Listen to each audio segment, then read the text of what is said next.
প্রিয় শিক্ষার্থীরা, আসসালামু আলাইকুম। কেমন আছো সবাই? আশা করছি সবাই নিশ্চয়ই ভালো আছো, সুস্থ আছো। প্রিয় শিক্ষার্থীরা, তোমরা নিশ্চয়ই জানো অনলাইন শিডিউল অনুসারে তোমাদের সাথে আজকে আমার রসায়ন ক্লাস, এবং তোমরা এও জানো তোমাদের সাথে আমি রসায়ন কোন চ্যাপ্টারটি শুরু করেছিলাম। প্রিয় শিক্ষার্থীরা, আমি তোমাদের সাথে 10ম অধ্যায় ধাতু অধাতু শুরু করেছিলাম, খনিজ সম্পদ এবং ধাতু অধাতু।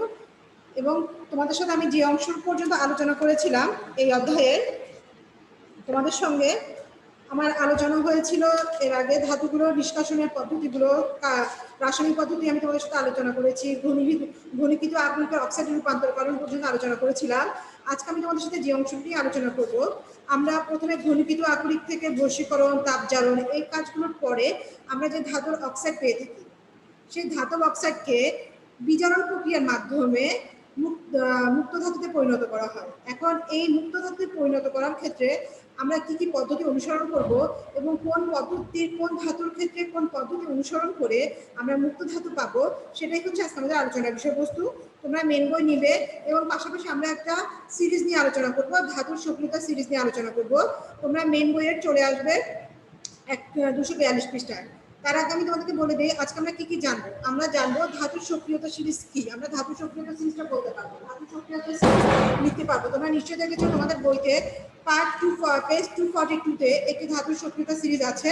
আরেকটি জিনিস আমরা জানবো আজকে, সেটা হচ্ছে আমরা ধাতু সক্রিয়তা সিরিজে দেখবো যে বিজারণ প্রক্রিয়ার 4টি বিজারণ প্রক্রিয়া আছে। কোন ধাতু কি ধরনের বিজারণ প্রক্রিয়া ঘটায় তার উপর ভিত্তি করে আমরা মূলত আজকে দুটি বিজারণ প্রক্রিয়া নিয়ে আলোচনা করব। একটি হচ্ছে তড়িৎ বিশ্লেষণ প্রক্রিয়া আর একটা হচ্ছে কালো বিজারণ প্রক্রিয়া। তাহলে প্রিয় শিক্ষার্থীরা, আজকে আমরা কি কি জানবো? আমরা জানবো ধাতু সক্রিয়তা সিরিজ এবং আমরা দুটি বিজারণ প্রক্রিয়া জানবো। একটি হচ্ছে তড়িৎ বিশ্লেষণ প্রক্রিয়া ধাতু বিজারণ, আর একটা হচ্ছে কার্বন বিজারণ পদ্ধতি। তাহলে প্রিয় শিক্ষার্থী, আসো আমরা মূল বিষয়বস্তুতে ফিরে আসি। প্রিয় শিক্ষার্থীরা, ধাতুগুলোকে আমি আগে বলেছি তাপজারণ, বশীকরণ এগুলোর পরে আমরা যে ধাতব অক্সাইড পেয়ে থাকি, সেই ধাতব অক্সাইড থেকে আমরা ধাতুকে কিভাবে বিজারণ প্রক্রিয়া সম্পন্ন করব। আমরা জানি যে ধাতুসমূহ বিজারক, এই বিজারণ প্রক্রিয়ার ক্ষেত্রে আমরা তাদের সক্রিয়তার উপর নির্ভর করা হয়। তোমরা মেন বইয়ে 242 পৃষ্ঠায় দেখবে যে ধাতুকে কে কোন বিজারণ প্রক্রিয়ায় যাবে সেই অনুযায়ী একটি সিরিজ দেওয়া হয়েছে, যাতে আমরা সহজে জানতে পারি। সেক্ষেত্রে 4টি ভাগে ভাগ করা হয়েছে। একটা হচ্ছে আমাদের সক্রিয় ধাতু, একটা মধ্যম সক্রিয় ধাতু, একটা কম সক্রিয় ধাতু এবং একটা হচ্ছে অসক্রিয় ধাতু। তাহলে আমরা প্রথমে পাই যে সক্রিয়তা সিরিজে ধাতুর অবস্থান কি বললাম, সক্রিয়তা সিরিজে ধাতুর অবস্থান, এটা ছিল আমার ছকের প্রথম অংশ। তারপরে আছে ধাতু, কোন ধাতু কিরকম কাজ কিভাবে ধাতু কোন অবস্থানে আছে এবং সে কি প্রক্রিয়া বিজারণ প্রক্রিয়া ঘটাবে। এরপরে হচ্ছে বিজারণ পদ্ধতি, কোন ধাতুকে আমরা কি পদ্ধতিতে বিজারিত করব, কি বললাম, বিজারণের পদ্ধতি।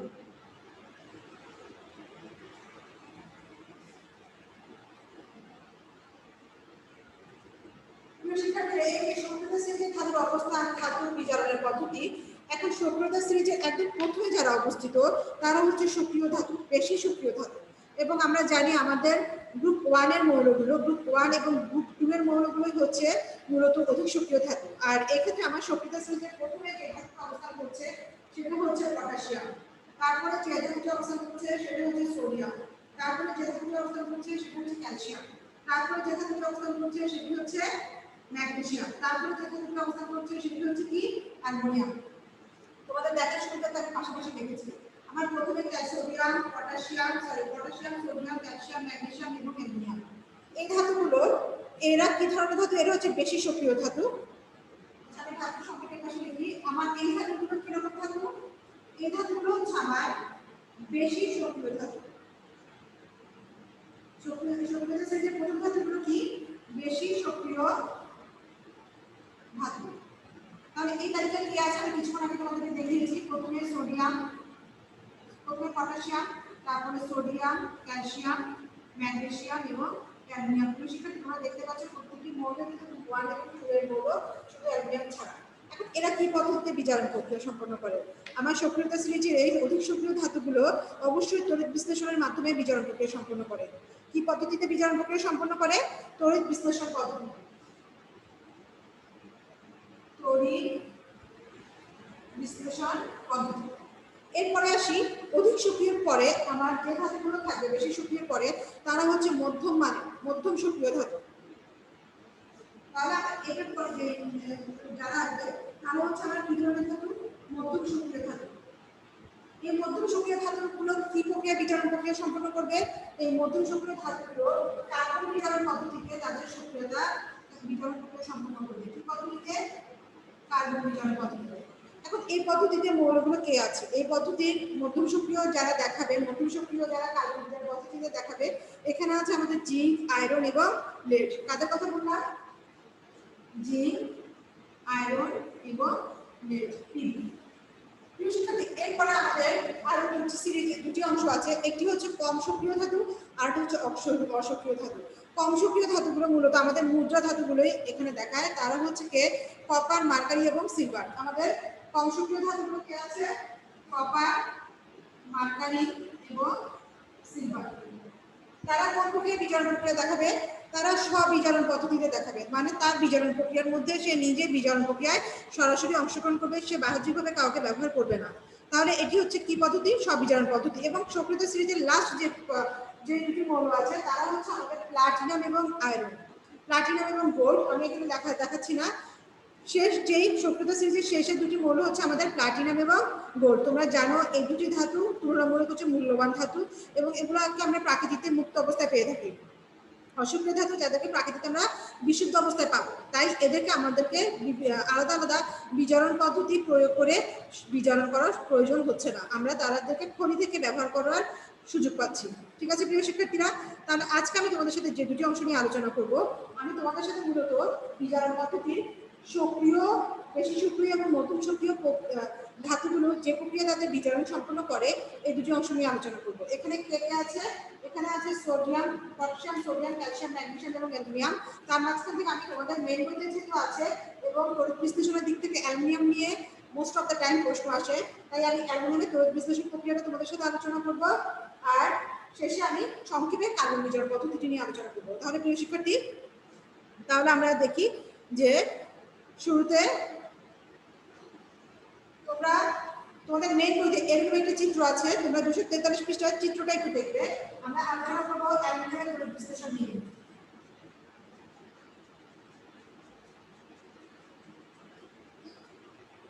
শিক্ষার্থী, আমাদের বিষয়বস্তু হচ্ছে তড়িৎ বিশ্লেষণের মাধ্যমে বিজারণ। তাহলে খাতায় হেডিং দাও, তড়িৎ বিশ্লেষণের মাধ্যমে,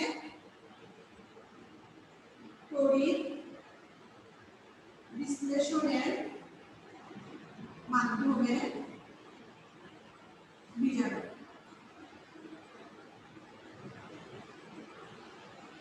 শিক্ষার্থী, এই পদ্ধতিতে আমরা আগে বলেছি আমি অ্যালুমিনিয়ামের তড়িৎ বিশ্লেষণটা তোমাদের সাথে আলোচনা করব, কেননা তোমাদের মেইন বইতেও অ্যালুমিনিয়ামের তড়িৎ বিশ্লেষণ নিয়ে আলোচনা করা হচ্ছে। এখন এই পদ্ধতি অ্যালুমিনিয়াম যখন আমরা অ্যালুমিনিয়াম অক্সাইড হিসেবে পাই, সেই অ্যালুমিনিয়াম অক্সাইডকে অ্যালুমিনিয়াম অক্সাইড কার থেকে পাচ্ছি? বক্সাইড থেকে। সেই অংশটাই আমি তোমাদের সাথে গত ক্লাসে আলোচনা করেছি। অ্যালুমিনিয়াম অক্সাইডকে যখন আমরা পেলাম, সেই অ্যালুমিনিয়াম অক্সাইডের তাপমাত্রা থেকে অনেক বেশি, কত ডিগ্রি থেকে? 2050 ডিগ্রি সেলসিয়াস থাকে। সেই 2050 ডিগ্রি সেলসিয়াসের জন্য আমি যে অ্যালুমিনিয়াম পাবো, মূলত অ্যালুমিনিয়াম ধাতু নিষ্কাশন করা হচ্ছে কেন? শিল্পক্ষেত্রে প্রয়োগের জন্য। ধাতু নিষ্কাশন কিন্তু একটি শিল্প প্রক্রিয়া।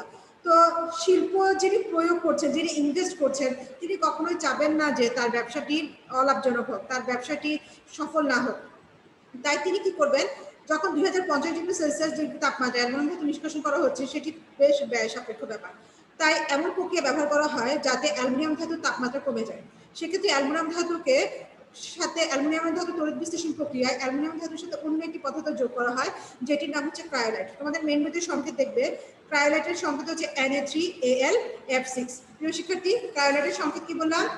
Na3Al(F6). তাহলে আমরা এই ক্ষেত্রে চিত্রটি একটু দেখি যে কি রকম যন্ত্রের মধ্যে দিয়ে আমরা অ্যালুমিনিয়ামের নিষ্কাশনটি সম্পন্ন করব।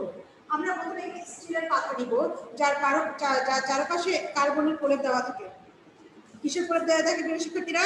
কার্বনের প্রলেপ দেওয়া থাকে, যা একটি হিসেবে আচরণ করে। আমার এই অংশটি হচ্ছে কার্বনের প্রলেপ।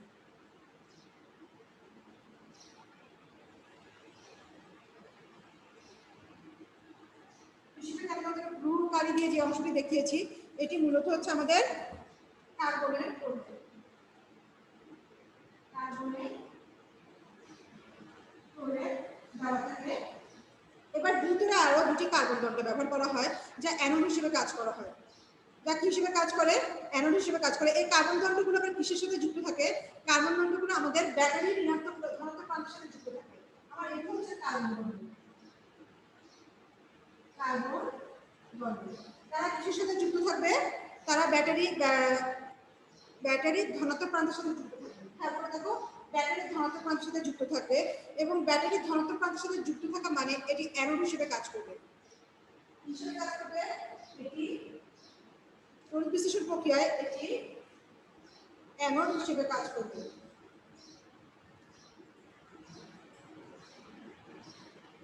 তাহলে আমার ব্যাটারি ঋণাত্মক প্রান্তে যুক্ত আছে এই অংশটি বা কার্বনের প্রলেপটি, এটি কি হিসেবে কাজ করবে, এটি কাজ করবে ক্যাথোড হিসেবে। আমার এই কার্বন দণ্ডটি ব্যবহার করা হবে অ্যানোড হিসেবে, আর এই কার্বনের প্রলেপটি ব্যবহার করা হবে ক্যাথোড হিসেবে।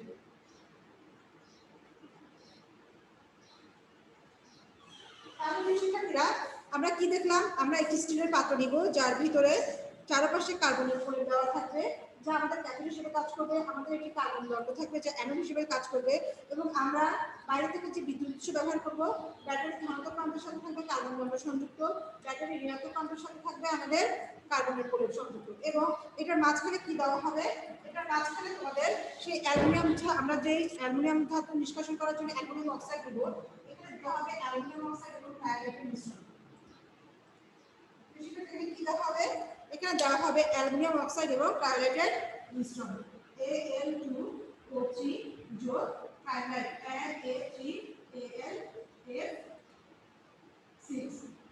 এখন শুধু অ্যালুমিনিয়াম অক্সাইডের তাপমাত্রা 2050 ডিগ্রি সেলসিয়াস হওয়ার কারণে, এটি বেশ ব্যাসাপেক্ষ হওয়ার কারণে প্রক্রিয়াজাত বাণিজ্যিক সুবিধার জন্য বা অত্যন্ত লাভজনকভাবে তড়িৎ বিশ্লেষণ প্রক্রিয়া সম্পন্ন করার উদ্দেশ্যে কি করা হবে, এটার সাথে অ্যালুমিনিয়াম হেক্সাক্লোরাইড বা ক্রায়োলাইট ব্যবহার করা হবে। এই সোডিয়াম অ্যালুমিনিয়াম হেক্সাক্লোরাইড বা ক্রায়োলাইটের সাথে বিক্রিয়া করা হবে। এই যেখানে অ্যালুমিনিয়ামের তাপমাত্রা থাকে 2050 ডিগ্রি সেলসিয়াস, সেই গলনাঙ্ক কমে চলে আসবে 800 থেকে 1000 ডিগ্রি সেলসিয়াস। মিশ্রণের পরে এটা তাপমাত্রা হয়ে যাবে 800 থেকে 1000 ডিগ্রি সেলসিয়াস। বুঝে গেছে প্রিয় শিক্ষার্থীরা? যখন অ্যালুমিনিয়াম গলতে শুরু করবে, এই অ্যালুমিনিয়াম গলতে শুরু করলে অ্যালুমিনিয়াম যখন বিশ্লেষিত হয়ে যাবে, অ্যালুমিনিয়াম কিভাবে বিশ্লেষিত হবে বিশ্লেষণ প্রক্রিয়ায়, আমরা জানি অ্যালুমিনিয়ামের সংকেত হচ্ছে Al2O3। তড়িৎ বিশ্লেষণ প্রক্রিয়ায় অ্যালুমিনিয়াম 3+ আয়ন এবং এদিকে অক্সিজেন 2- আয়নে পরিণত হবে। কি বললাম প্রিয় শিক্ষার্থীরা?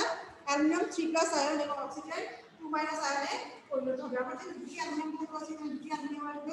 আমার কয়টি অক্সিজেন পরমাণু আছে? 3টি অক্সিজেন পরমাণু আছে। 3টি অক্সিজেন পরমাণুতে পরিণত হবে। তাহলে প্রিয় শিক্ষার্থী, আমি এখন পর্যন্ত জানলাম যে কিভাবে তড়িৎ বিশ্লেষণের ক্ষেত্রে অ্যালুমিনিয়াম ধাতুকে আমরা নিষ্কাশন করছি। এই অ্যালুমিনিয়াম ধাতুগুলো যখন তোমার গলিত ক্রায়োলাইটের প্রভাবে গলে অ্যালুমিনিয়াম আয়ন এবং অক্সিজেন আয়নে পরিণত হবে, তারা দুই ভাগে বিভক্ত হয়ে তাদের বৈশিষ্ট্য অনুসারে আমার অ্যালুমিনিয়াম ধাতুগুলো কোথায় চলে যাবে, যেহেতু তার ইলেকট্রন ঘাটতি আছে, সে কোথায় চলে যাবে, অ্যানোডে চলে যাবে। আর যেখানে অক্সিজেনের ইলেকট্রন আছে সে কোথায় চলে যাবে, সে ক্যাথোডে চলে যাবে। বুঝা গেছে? তাহলে আমার অ্যানোডে অক্সিজেন ইলেকট্রন ত্যাগ করবে এবং ক্যাথোডে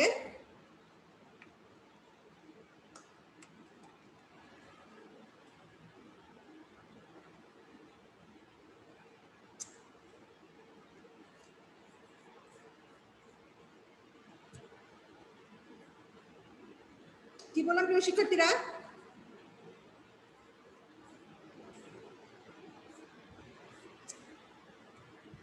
আমার অ্যানোডে অক্সিজেন পরমাণু চলে যাবে এবং অক্সিজেন আয়ন চলে যাবে এবং ক্যাথোডে অ্যালুমিনিয়াম আয়ন চলে যাবে। তাহলে অ্যানোডে যে অক্সিজেন যাচ্ছে, আমরা এখন প্রথমে যে আমরা বর্ণনা লিখলাম যে আমার পাত্রের বর্ণনা দিবে, তারপরে তড়িৎদ্বারগুলো বর্ণনা দিবে, কে অ্যানোড হিসেবে কাজ করবে, কে ক্যাথোড হিসেবে কাজ করবে।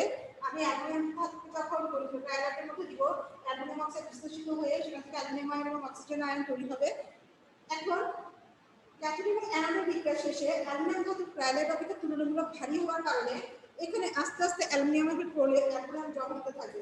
কোথায়? পাত্রের নিচে এসে আস্তে আস্তে অ্যালুমিনিয়াম ধাতু জমা হতে থাকবে, যাকে আমরা একটি প্লাগের মাধ্যমে এখান থেকে অ্যালুমিনিয়ামের পরিমাণ সরিয়ে আনবো। এবং ক্রায়োলাইটের অবস্থা অপরিবর্তিত রাখার জন্য, যাতে দ্রবণে অ্যালুমিনিয়ামের পরিমাণ না পরিবর্তিত না হয়ে যায়, সেজন্য আমরা এখানে কিছুটা কার্বন গুঁড়া ছিটিয়ে দিব। প্রিয় শিক্ষার্থী, তাহলে আমরা পুরো প্রক্রিয়াটার বর্ণনা দেওয়ার পরে যে কাজটি করব সেটি হচ্ছে গিয়ে আমরা বিক্রিয়া লিখতে হবে, যে আমার তড়িৎ বিশ্লেষণ প্রক্রিয়ায় কোথায় কি বিক্রিয়া সংঘটিত হয়। আমরা লিখবো অ্যানোডের বিক্রিয়া, আমরা লিখবো ক্যাথোডের বিক্রিয়া। তাহলে প্রিয় শিক্ষার্থী, বর্ণনার মাঝখানে দেখাবে যে তোমরা অ্যালুমিনিয়াম অক্সাইড বিশ্লেষিত হয়ে তড়িৎ বিশ্লেষণ প্রক্রিয়ায় অ্যালুমিনিয়াম আয়ন এবং অক্সিজেনের আয়ন তৈরি করে, অ্যালুমিনিয়ামের ক্যাটায়ন অক্সিজেনের আয়ন তৈরি করে। পরবর্তীভাবে আমরা যে বিক্রিয়াগুলো পাচ্ছি সেটা হচ্ছে কি অ্যানোডের বিক্রিয়া এবং ক্যাথোডের বিক্রিয়া। তোমরা আলাদা আলাদা হেডিং দিবে যে অ্যানোডের বিক্রিয়া।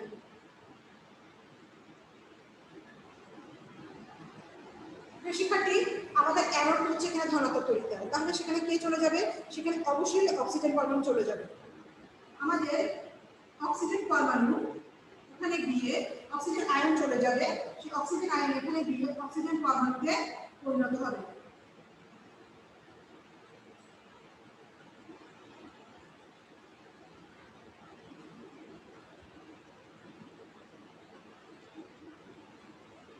একটা অক্সিজেন পরমাণু কয়টা ইলেকট্রন ছাড়বে? অবশ্যই সে একটি ইলেকট্রন ছাড়বে, যেহেতু আমাদেরকে অ্যালুমিনিয়াম অক্সাইডের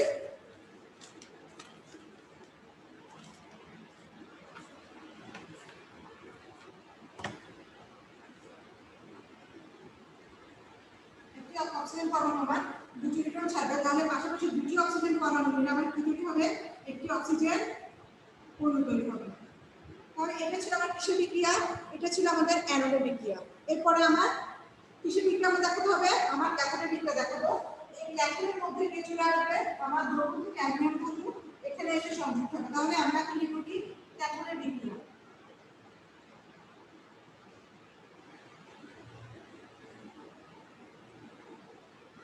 ক্যাথোডে আমাদের অ্যালুমিনিয়াম ধাতু, আমরা অ্যালুমিনিয়ামকে বিশ্লেষিত করে কি পেয়েছিলাম?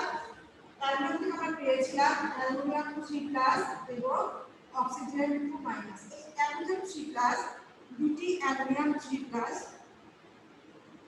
কয়টি ইলেকট্রন বহন করবে?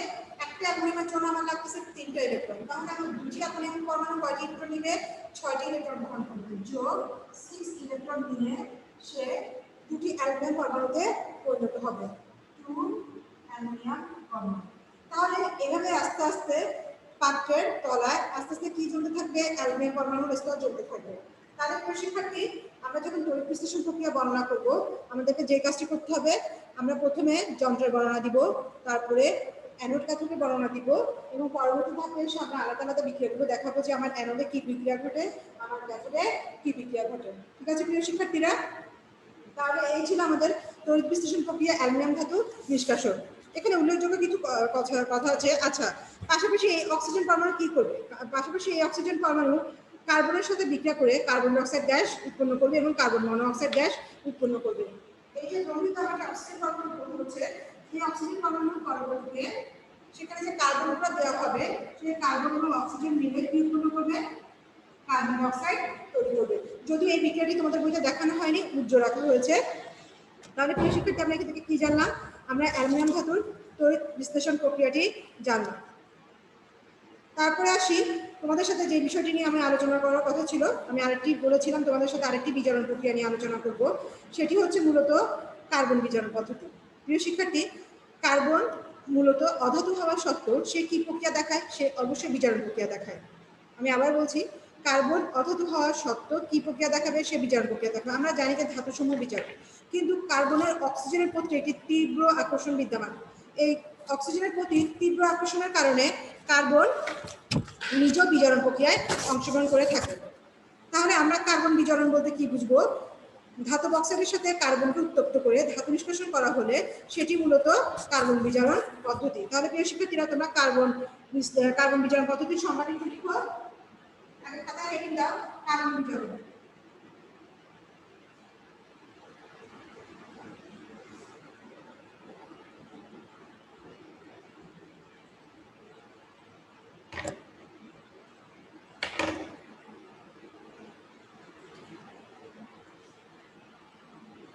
কার্বন বিজারণ। শিক্ষার্থীরা, কার্বন বিজন পদ্ধতিটি কারা দেখাবে সেটি আমি প্রথমে শুরুতে তোমাদেরকে বলেছিলাম যে মধ্যম সক্রিয় ধাতুগুলো যেমন জিঙ্ক, আয়রন, লেড এই ধাতুগুলো কার্বন বিজন পদ্ধতিতে ধাতু নিষ্কাশন প্রক্রিয়া সম্পন্ন করে থাকবে বা ধাতু বিজন প্রক্রিয়া সম্পন্ন করে থাকবে। তাহলে আমরা এখানে সংজ্ঞা দিতে পারি ধাতব অক্সাইডের সাথে কার্বনকে উত্তপ্ত করে যে ধাতু নিষ্কাশন প্রক্রিয়া সম্পন্ন করা হয় সেটি মূলত হচ্ছে কার্বন বিজন পদ্ধতি। কি বললাম? ধাতব অক্সাইডের সাথে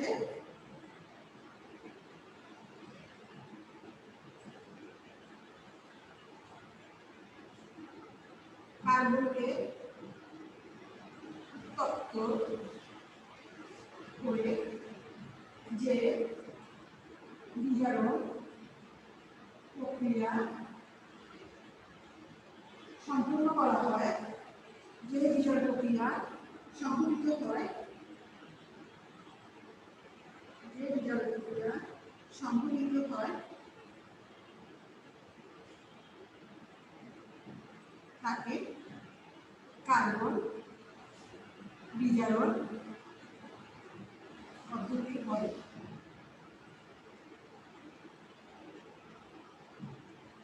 তাহলে আমরা কি জানলাম?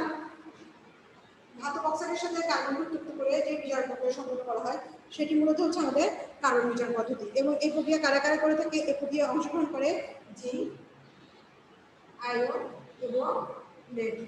জিঙ্ক, আয়রন এবং লেড। আমরা জানি ধাতুগুলোকে যখন আমরা তাপজারণ বা বশীকরণ প্রক্রিয়া পেয়েছিলাম তখন তাদের অক্সাইড পেয়েছি আমরা।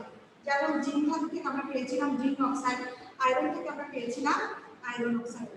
এই আয়রন অক্সাইড এবং জিঙ্ক ধাতুকে যখন কার্বনের সাথে বিক্রিয়া করানো হবে, আয়রন ধাতু এবং জিঙ্ক অক্সাইডকে যখন আমরা কার্বনের সাথে বিক্রিয়া করাবো, তাপ প্রদান করা হবে,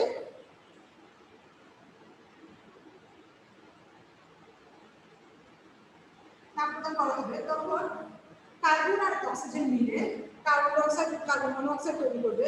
এই কার্বন আর অক্সিজেন মিলে কার্বন মনোক্সাইড উৎপন্ন করবে, কিন্তু আমার এই সংশ্লিষ্ট ধাতুটি মুক্ত অবস্থা আমরা পেয়ে যাবো। তাহলে পাশাপাশি কি উৎপন্ন হচ্ছে? জিঙ্ক অক্সাইড থেকে জিঙ্ক পাচ্ছি, কার্বন আর অক্সিজেন মিলে কার্বন মনোক্সাইড তৈরি হচ্ছে। আয়রন অক্সাইড থেকে আমরা আয়রন পাচ্ছি, কার্বন আর অক্সিজেন মিলে কার্বন মনোক্সাইড তৈরি করছে। তাহলে প্রিয় শিক্ষার্থী এই পদ্ধতিটি হচ্ছে মূলত আমাদের কার্বন বিজারণ পদ্ধতি। তাহলে এখন আমরা দেখলাম যে কোন পদ্ধতি থেকে কার্বন বিজারণ পদ্ধতি কাদের ক্ষেত্রে সংঘটিত হয় এবং এক্ষেত্রে মূলত রাসায়নিক বিক্রিয়াটি কি। এছাড়া আমরা আরেকটিও দেখতে পারি যে আমাদের লেড অক্সাইডকে যদি লেডের ক্ষেত্রে যদি আমি বিক্রিয়াটি তোমাদেরকে দেখাই, তাহলে লেড অক্সিজেনের সাথে বিক্রিয়া করে কার্বনের সাথে বিক্রিয়া করে লেড অক্সাইড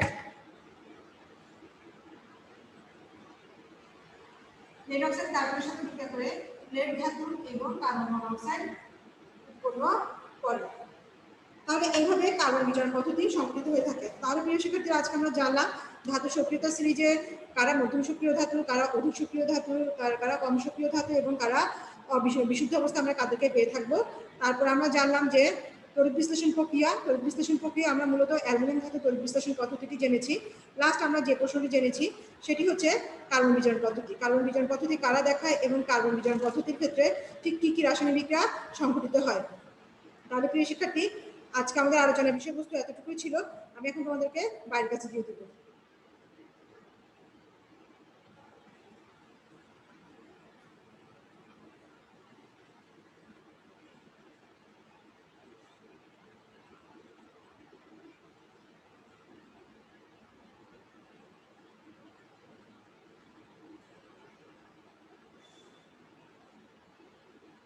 শিক্ষার্থীরা স্টুডেন্ট লিখো।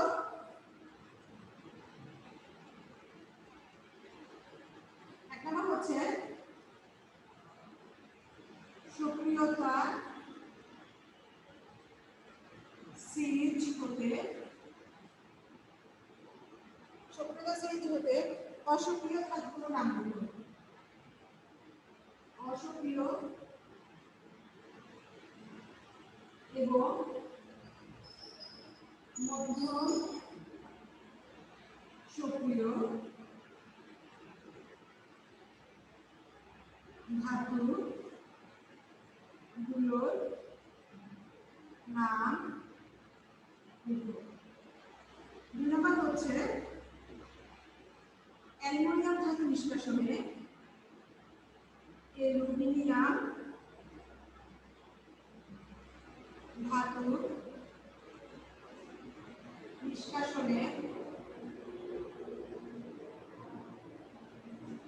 অ্যালুমিনিয়াম ধাতু নিষ্কাশনে